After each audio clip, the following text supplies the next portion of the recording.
राधे राधे। जय श्री कृष्णा।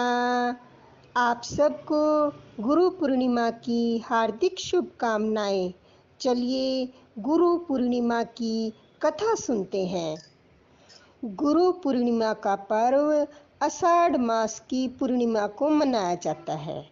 इस दिन को व्यास पूर्णिमा भी कहा जाता है, क्योंकि इस दिन महर्षि वेद व्यास का जन्म हुआ था, जिनके द्वारा चारों वेदों का विभाजन, 18 पुराणों की रचना, महाभारत जैसे महाकाव्य की रचना एवं श्रीमद् भागवत जैसे दिव्य ग्रंथ का संकलन हुआ।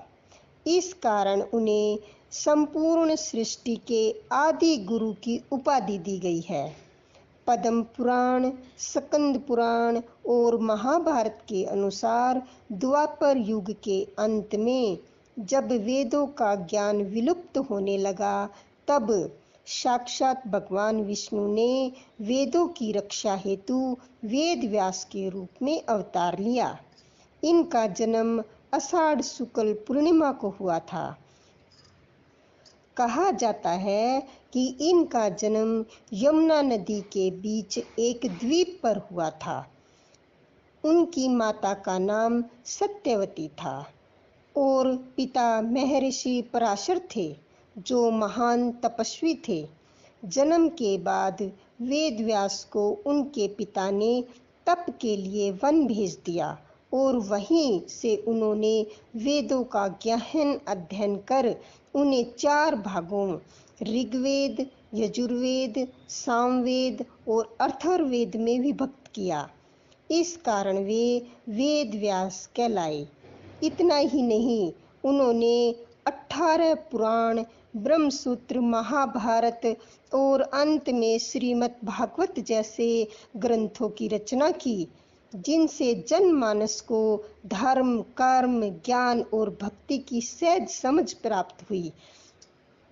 उनके इस महायोगदान के कारण ही आषाढ़ पूर्णिमा को व्यास पूर्णिमा कहकर गुरु पूर्णिमा के रूप में मनाया जाने लगा। गुरु ब्रह्मा है, गुरु विष्णु है, गुरु भगवान है और गुरु महेश्वर है। गुरु साक्षात ब्रह्म है। मैं श्री गुरु को प्रणाम करती हूँ। व्यास जी केवल वेदों के संकलन ही नहीं, बल्कि उन्होंने ही पहली बार गुरु शिष्य परंपरा को जीवंत रूप में प्रस्तुत किया। उनके प्रमुख शिष्य सुखदेव जी ने ही आगे चलकर राजा परीक्षित को भगवत की अमृत कथा सुनाई थी, जिससे राजा को मोक्ष की प्राप्ति हुई। गुरु पूर्णिमा केवल कोई धार्मिक अनुष्ठान नहीं, बल्कि यह दिन आत्मा की यात्रा का आरंभ बिंदु है। एक सच्चा गुरु शिष्य को केवल ब्रह्म ज्ञान ही नहीं देता, बल्कि उसे आत्मा का बोध कराता है, अहंकार से मुक्त करता है और उसे परमात्मा से मिलाता है। पुराणों में कहा गया है कि गुरु बिना ज्ञान नहीं, ज्ञान बिना मोक्ष नहीं।